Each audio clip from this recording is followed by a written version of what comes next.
किसकी अशुभ छाया है ये?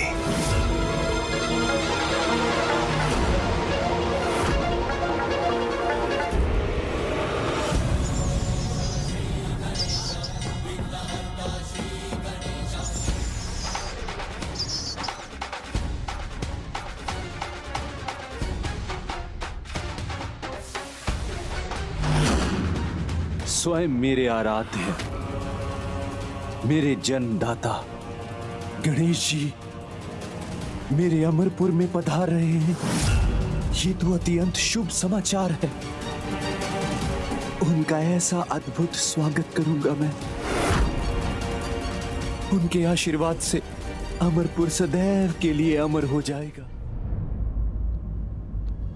मेरे अमरपुर में पधार कर हमें साक्षात दर्शन देने हेतु आपका कोटि कोटि धन्यवाद। अब स्वागत हेतु अपने चरण धोने की अनुमति देकर हमारे सौभाग्य में और वृद्धि का अवसर प्रदान कीजिए। तुम्हारी प्रथम भूल तो यही होगी भंडासुर।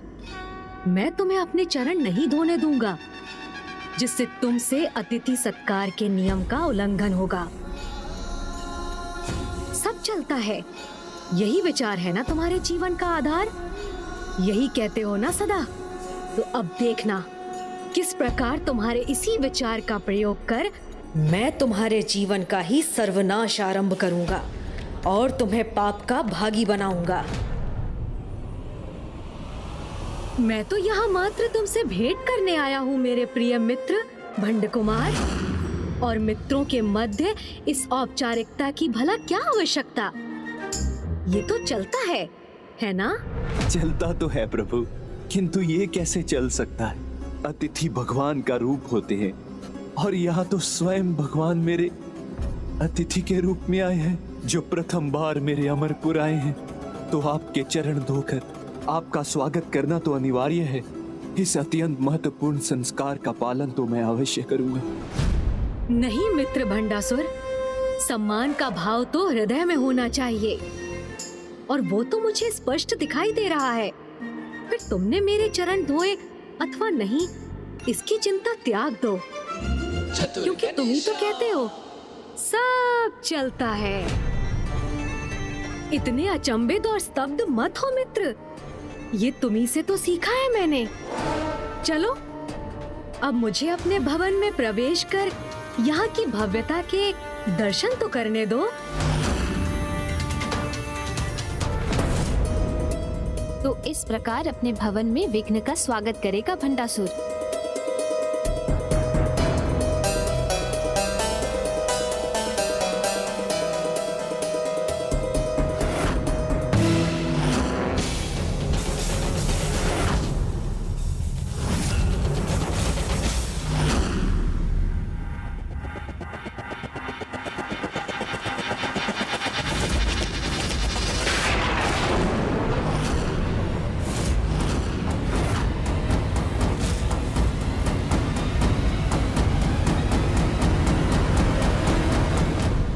भंडासुर ने अपनी चतुराई का प्रदर्शन कर पुनः स्वयं को भूल करने से सुरक्षित कर लिया।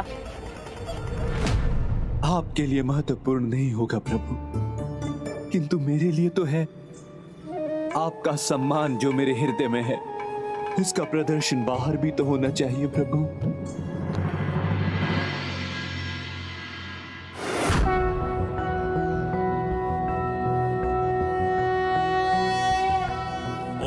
नमस्ते गणपते त्वमेव प्रत्यक्षं तत्त्वमसि त्वमेव केवलं कर्तासि त्वमेव केवलं धर्तासि त्वमेव केवलं हर्तासि त्वमेव सर्वं खल्विन्दं ब्रह्मासि।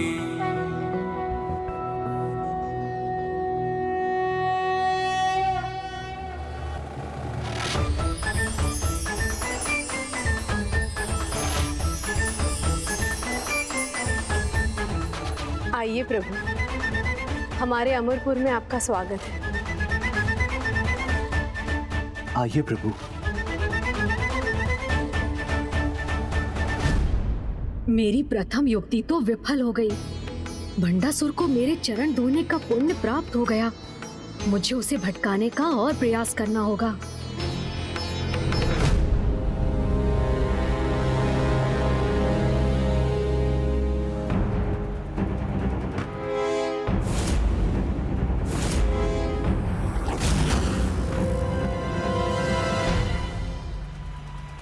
प्रणाम प्रभु। प्रणाम प्रभु। प्रभु, युद्ध में पराजित इन बंदी इंद्रदेवों की चिंता मत कीजिए। इन्हें मैं प्रताड़ित नहीं कर रहा हूं। इनकी अधीनता के परिणाम स्वरूप बस कुछ सेवा ले रहा हूं। इतना तो चलता है ना प्रभु। अच्छा, किंतु युद्ध का नियम तो यही है कि पराजित राजा भी राजा के अनुरूप सम्मान का अधिकारी होता है। किंतु तुम तो असुर महानायक हो, युद्ध के धर्म के विपरीत आचरण भी कर सकते हो। इतना तो चलता है ना? क्या हुआ भंडासुर, तुम चिंतित क्यों हो गए? चलता है ना? नहीं नहीं प्रभु, मुझसे कोई त्रुटि हुई है और मेरा कर्तव्य है कि मैं उसमें सुधार करूं। आज से इन्हें मेरी राजसभा में उपयुक्त आसन दिए जाएंगे।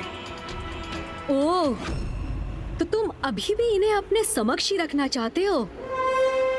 उसके पीछे का प्रयोजन भी ज्ञात है मुझे कि कहीं ये मुक्त हो गए तो तुम्हारे विरुद्ध अपना संपूर्ण बल एकत्र कर तुम पर आक्रमण न कर दे, है ना? इसीलिए तुम बंदी बनाकर ही रखोगे इन्हें, कदाचित अपनी सुरक्षा के लिए। तो इतना तो चलता है ना? क्षमा कीजिए प्रथम पूज्य गणेश जी, कदाचित आप ये भूल रहे हैं कि ज्येष्ठ भ्राताश्री को महादेव का वरदान प्राप्त है। उन्हें कोई भी क्षति नहीं पहुंचा सकता। और ये दुर्बल इंद्रदेव, इनमें से तो किसी का इतना भी दुस्साहस नहीं मेरे भ्राता के समक्ष अपना शीश उठाने का भी दुस्साहस नहीं कर सकता। बस बहन दोमिनी, प्रभु यहाँ अतिथि के रूप में आए हैं, इसलिए इनका तनिक भी अपमान उचित नहीं। अब तो जो भी होगा वो मेरे पक्ष में ही होगा। यदि भंडासुर ने मेरे कारण इन इंद्रदेव को मुक्त कर दिया तो ये अति उत्तम होगा, और यदि इसने ऐसा नहीं किया तो ये इसकी प्रथम बड़ी भूल होगी।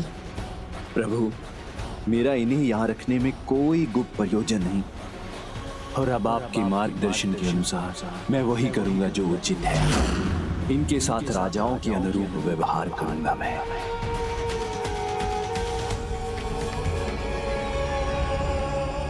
प्रभु की कृपा से मैं आप सभी को सार्वजनिक क्षमादान देता हूं। जाओ, मेरे प्रतिनिधि बनकर अपने अपने ब्रह्मांड लौट जाओ और वहां जाकर मेरे विचारों का प्रचार करो।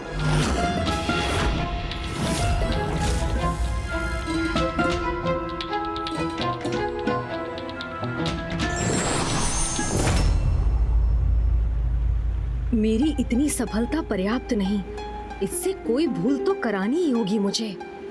अब मैं समझ गया कि आप क्यों पधारे हैं यहाँ। आप यही ज्ञात करना चाहते हैं ना कि वो भंडासुर जिसकी आपने रचना की अब अमरपुर के सिंहासन पर स्थित होकर राजकाज का दायित्व कैसे निभा रहा है।